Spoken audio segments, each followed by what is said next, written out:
A little smoky. I had oil filled spark plug holes. It's been a little while since I've messed with the dyno much, but what I'm gonna do now is I got the Focus on it. I'm gonna get everything set up tonight, and then tomorrow night hopefully do some runs.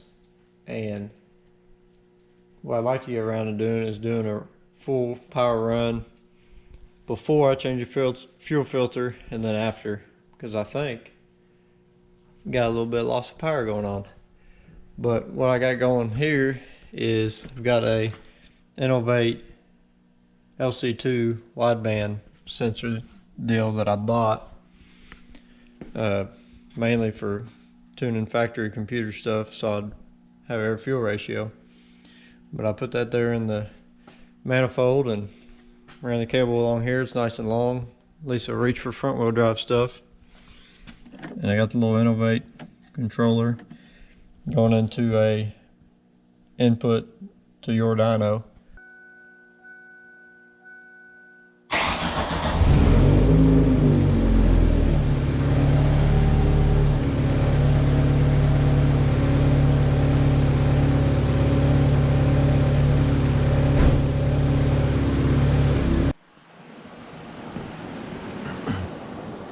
So first of all, I'd like to say thank you very much to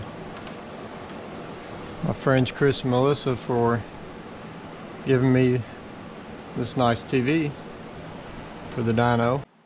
Not just one, but two. So for front wheel drive and rear wheel drive both.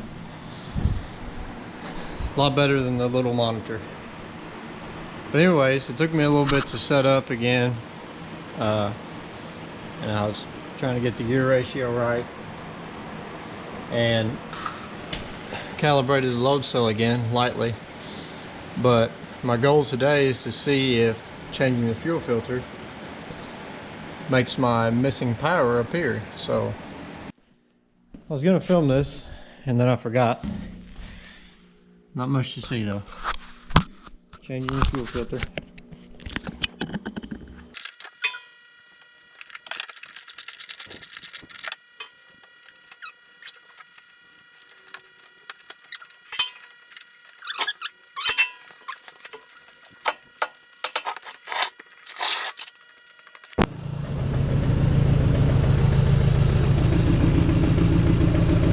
Well, now I have a misfire. It might be rather confused. That's nice.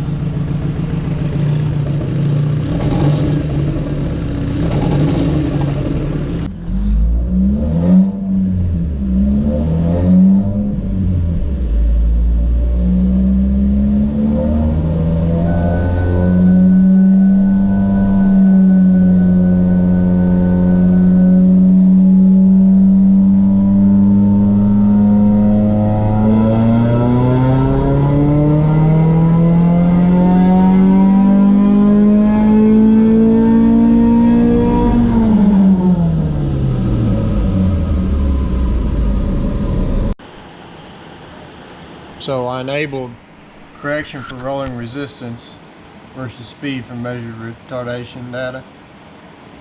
And what it does basically, it just at the end of the run, when you stop the log, pushing the clutch, it turns the brake off and just coasts down. It's kind of like the moment of inertia measurement I was showing in a previous. So I finally got it to where it's very close to what a dyno 5 or more years ago, but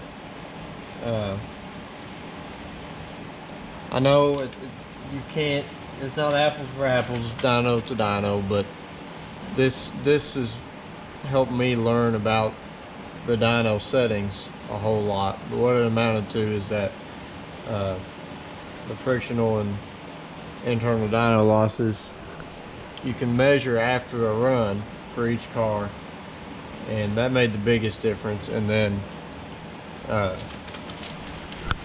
so basically I just shot in the dark, threw 5% in there, and it got me right where I needed to be.